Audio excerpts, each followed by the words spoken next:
आजकालचा काळ हा झटपट बदलत आहे. आजचे युग हे तीव्र स्पर्धेचे युग आहे. आज नवीन टेक्नॉलॉजी आणि परिवर्तनामुळे नवीन पिढी खूप झपाट्याने आणि वेगाने पुढे जात आहे. आजच्या काळात कोणीही कोणापेक्षाही कमी नाही आहे. एकमेकांमध्ये चुरस तर सर्रास पाहायला मिळते. अशा या वेगाने बदलणाऱ्या काळात भोळेपणा असलेली व्यक्ती कशी तग धरून राहू शकते? तो काळ कधीच गेला जेव्हा भोळेपणा म्हणजे चांगुलपणा असा समज असायचा. कारण आजच्या या धावत्या विश्वात लोकांना फक्त स्वतःचं काम दुसऱ्याकडून काढून घेण्याशी अर्थ आहे. बाकी त्यांना तुमच्याशी काहीही आपलेपणा नसतो. अशा परिस्थितीमध्ये जर तुम्ही भोळे असाल तर तुम्हाला बऱ्याचशा गोष्टींमध्ये अपयश येऊ शकतं आणि याचं दुःख आणि याचा त्रास हा फक्त तुम्हालाच होणारा असतो. यश नको असणारा माणूस शोधूनही सापडणार नाही. किंबहुना प्रत्येक माणसाला यशस्वी होण्याची मनापासूनची इच्छा असते. इतरांपेक्षा आपण मागे राहावं असं कोणालाही वाटत नाही. आजच्या युगात यशस्वी होण्यासाठी कौशल्याचा अंगीकार करणे अपरिहार्य झाले आहे. मी या व्हिडिओमध्ये काही टिप्स सांगितल्या आहेत ज्या फॉलो करून तुम्ही तुमच्या व्यक्तिमत्वामध्ये विकास आणू शकता आणि स्मार्ट बनू शकता. स्मार्ट म्हणजे काय? स्मार्ट होणं म्हणजे नेमकं काय होणं? स्मार्ट होणं म्हणजे हुशार होणं. हा जर तुमचा समज असेल तर तो तुमचा गैरसमज आहे. हुशार असण्याला इंटेलिजंट असं म्हटलं जातं. स्मार्ट किंवा चतुर असण्याचा अर्थ आहे की त्या व्यक्तीचं माइंड हे खूप फास्ट काम करतं. अशा व्यक्तींना गोष्टी आणि परिस्थिती काय आहे हे पटकन आणि वेळेवर समजते. अशी व्यक्ती स्वतःचे काम कशा प्रकारे काढून घेता येईल यामध्ये समंजस असते. आता तो समंजसपणा आपल्यामध्ये कसा डेव्हलप करायचा हे आपण पुढील मुद्द्यांनी समजून घेऊया. गरजेपेक्षा जास्त चांगलं वागणं आपल्यासाठी हानिकारक असते. आचार्य चाणक्य यांनी सुद्धा सांगितलं आहे की गरजेपेक्षा जास्त चांगलं वागल्यामुळे आपलं स्वतःचंच नुकसान होत असतं. तुम्ही चांगले आहात म्हणून तुम्हालाच सर्व काही समजून घ्यावं लागतं. तुम्हालाच सेटलमेंट करावी लागते. प्रत्येक वेळेस तुम्हालाच झुकतं माप घ्यावं लागतं आणि बऱ्याचदा लोक तुम्हाला विसरून पण जातात. पण जेव्हा गरज लागते तेव्हा सर्वात अगोदर तुमचीच आठवण येते. ज्या व्यक्ती भोळ्या स्वभावाच्या असतात आणि जे लोक मर्यादेपेक्षा जास्त इतरांशी चांगले वागतात अशा लोकांचा चालाक लोक खूप जास्त फायदा उचलतात. स्मार्ट आणि चतुर बनण्यासाठी तुम्हाला स्वतःला सावरलं पाहिजे आणि स्वतःच्या आयुष्याला मॅनेज करता आलं पाहिजे. सर्वात प्रथम लोकांना ऑब्झर्व करायला सुरुवात करा. लोकांच्या वागण्यावर, बोलण्यावर लक्ष ठेवा. त्यांच्या बिहेवियर बघून त्यांच्याशी तशा प्रकारे वागायला सुरुवात करा. कारण तुमच्या सॉफ्टनेसला आणि तुमच्या भोळेपणाला लोक तुमची दुर्बलता समजू लागतात आणि यामुळे फक्त तुम्हालाच त्रास होणार असतो. कारण चांगली माणसं नेहमीच दुसऱ्याला त्रास होऊ नये, दुसऱ्याला दुःख देऊ नये असाच विचार करतात. परंतु समोरची व्यक्ती तुमच्यासाठी असा विचार कधीच करत नाही. कारण ते फक्त स्वतःचा फायदा बघत असतात. म्हणूनच चांगली व्यक्ती बना, पण आंधळेपणाने लगेच समोरच्यावर विश्वास ठेवू नका. कोण तुमच्यासोबत खरंच चांगलं वागत आहे आणि कोण तुमच्या चांगलेपणाचा फायदा उचलत आहे या गोष्टींना काळजीपूर्वक ऑब्झर्व करा.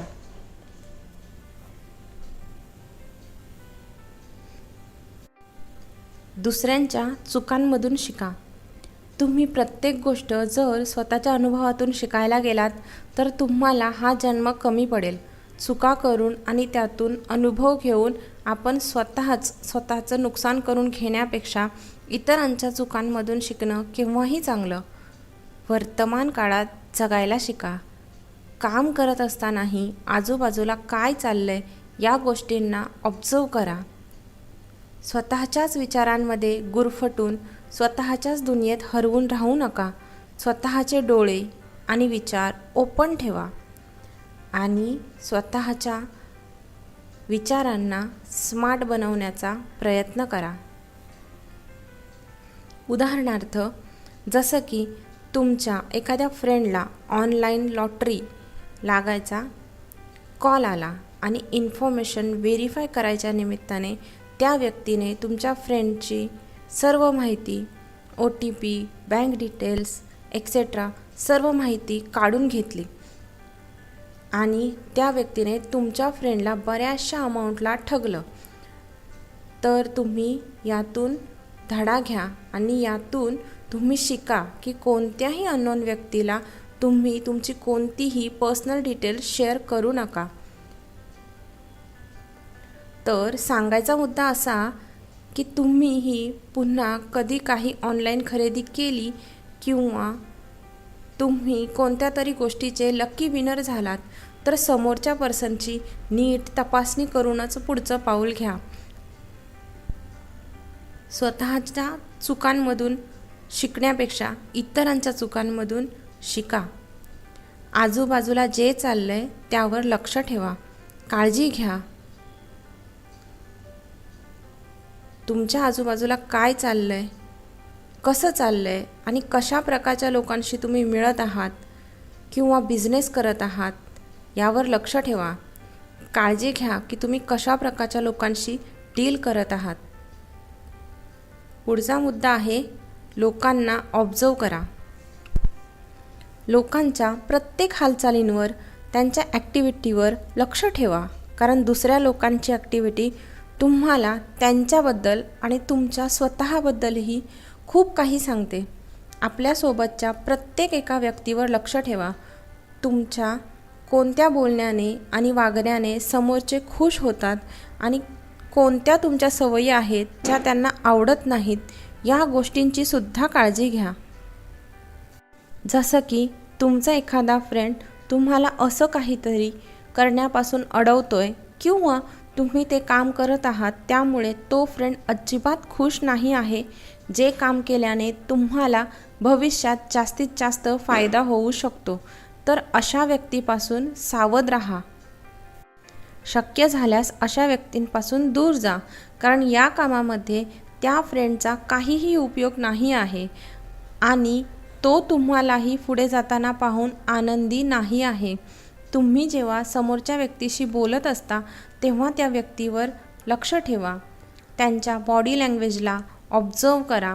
त्यांची बॉडी लँग्वेज समजण्याचा प्रयत्न करा. समोरची व्यक्ती तुमच्याशी जे पण काही बोलत आहे ते ती खरं बोलत आहे का? कारण स्मार्ट व्यक्ती आपल्या आजूबाजूच्या लोकांच्या व्यतिरिक्त दुसऱ्या आजूबाजूच्या गोष्टींना सुद्धा ऑब्झर्व करते. पुढचा मुद्दा आहे स्वतःला कधीही कमी लेखू नका. स्वतःमध्ये कमीपणाची भावना रुजू देऊ नका. भोळ्या स्वभावाची व्यक्ती कधीकधी स्वतःला कमी समजते, छोटी समजते. यामुळे त्यांच्यातला आत्मविश्वास कमी होऊ लागतो. जर तुमचा सेल्फ कॉन्फिडन्स लो राहिला तर दुसरेसुद्धा तुम्हाला अंडर एस्टिमेटच करतील. यासाठीच स्वतःला इतरांपेक्षा कमी समजण्याची सवय जर तुमच्यात पण आहे तर ही सवय सोडून द्या. There is only one you, right? There is no one like you. तुम्ही युनिक आहात. एक गोष्ट नेहमी लक्षात ठेवा, तुमच्यामध्ये किती पोटेन्शियल आहेत, किती कॅपेबिलिटी आहे हे तुम्ही तेव्हाच जाणू शकता जेव्हा तुम्ही स्वतःला पूर्णपणे ओळखाल. स्वतःला कधीही कोणापेक्षाही कमी समजू नका. तुम्ही ते सर्व करू शकता ज्याची तुम्हाला इच्छा आहे आणि तुम्ही स्वतःला प्रूव्हही करू शकता. त्यासाठी तुम्हाला तुमच्यामधल्या कमीपणाला नष्ट करून टाकलं पाहिजे. तुमचा कॉन्फिडन्स हाय ठेवावा लागेल आणि स्वतःवर संपूर्ण विश्वास ठेवावा लागेल. समोरच्या व्यक्तीला हा चान्स अजिबात देऊ नका की ती व्यक्ती तुमच्यामधल्या कमतरतेला जाणेल आणि तुम्हाला त्रस्त करेल. ही गोष्ट तुम्हाला जितक्या लवकर समजेल तितकंच चांगलं आहे. म्हणूनच स्वतःमधले पोटेन्शियल्स ओळखा आणि तुम्ही काय करू शकता हे जगालाही दाखवा. पुढचा मुद्दा आहे स्वतःच्या भावनांवर नियंत्रण ठेवा. इनोसेंट व्यक्तींची ही सगळ्यात मोठी वीकनेस आहे, अतिभावनिक असणे आणि स्वतःच्या इमोशन्सवर कंट्रोल न ठेवणे. कारण अशा व्यक्तींना अगदी सहजरित्या मूर्ख बनविता येतं. लोक बऱ्याचदा अशा व्यक्तींना इमोशनल फूल बनवून त्यांचा फायदा उचलतात आणि अशा व्यक्तींना त्या गोष्टीची जाणीवसुद्धा नसते.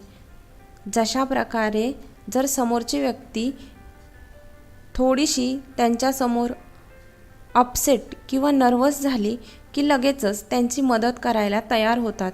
त्यामागचा खरेपणा ते जाणून घेत नाहीत आणि भावनेच्या भरात घेतलेले निर्णय नेहमीच चुकीचे असतात. कारण तेव्हा व्यक्ती बुद्धीचा वापर न करता भावनेवर निर्णय घेते. आणि इनोसेंट व्यक्तींचा तसासुद्धा स्वभाव हा जरा जास्तच दयाळू असतो. पण बऱ्याचदा याचे परिणाम चांगले नसतात आणि या गोष्टींचं नंतर त्यांना दुःख होतं. इमोशनल असण्यामध्ये काहीही वाईट नाही आहे. शेवटी आपण मनुष्य आहोत आणि आपल्या भावनाच आपल्याला युनिक बनवत असतात. परंतु गरजेपेक्षा जास्त कोणतीही गोष्ट नुकसान करते, त्रास देते, दुःख देते. म्हणूनच गरजेपेक्षा जास्त साधं भोळं असणं किंवा इमोशनल असणं तुमचं स्वतःचं नुकसान करू शकतं आणि लोक तुमचा वापर करू शकतात. पुढचा मुद्दा आहे, घाईगडबडीमध्ये कोणतेही निर्णय घेऊ नका. एक स्मार्ट, चतुर व्यक्ती कोणताही डिसिजन घाईगडबडीमध्ये घेत नाही. प्रत्येक गोष्टीचा चारही बाजूने विचार करून त्याच्या प्रोज आणि कॉन्स समजूनच कोणत्याही कन्क्लुजनपर्यंत पोहोचते आणि निर्णय घेते. जर तुम्हाला स्मार्ट बनायचे आहे तर पहिल्यांदा आपल्या मनात त्या डिसिजनच्या प्रती असलेल्या सर्व पॉसिबिलिटीजचा विचार करा आणि मगच कोणत्याही निर्णयापर्यंत पोहोचा. कारण असं बऱ्याचदा होतं की जेव्हा आपण घाई गडबडीमध्ये कोणताही डिसिजन घेतो आणि त्याचे रिझल्ट्स चांगले निघत नाहीत आणि मग आपण रिग्रेट करतो की काश मी अजून थोडा वेळ घेतला असता, अजून थोडा बेटर विचार केला असता तर आज रिझल्ट्स काही वेगळे असते. सद्सद विवेक बुद्धीचा विचार करून निर्णय घेतल्यामुळे निर्णय चुकण्याची शक्यताही कमी असते. म्हणून घाई गडबडीत निर्णय घेणे सोडा. सुरुवातीला बदल करणं तुम्हाला कठीण वाटेल, पण हळूहळू तुम्हाला या गोष्टींची सवय होईल आणि तुम्ही हे सहज शिकाल. तर मित्र हो, चांगलं असणं, भोळं असणं यामध्ये काहीच प्रॉब्लेम नाही आहे. पण स्वतःचा यूज होऊ देणं, स्वतःचा वापर होऊ देणं आणि स्वतःसाठी न बोलणं अशा प्रकारचा चांगलेपणा हा फक्त तुमचं स्वतःचं नुकसानच करतो. तर चतुर बनण्यासाठी, स्मार्ट बनण्यासाठी फक्त स्वतःच्या काही सवयी बदलून आणि आपल्या विचार करण्याच्या आणि समजण्याच्या शक्तीमध्ये परिवर्तन करून आपण असं सहज शक्य करू शकतो. कारण तुम्हाला जर आयुष्यामध्ये यशस्वी व्हायचं आहे तर तुम्हाला स्मार्ट बनावंच लागेल.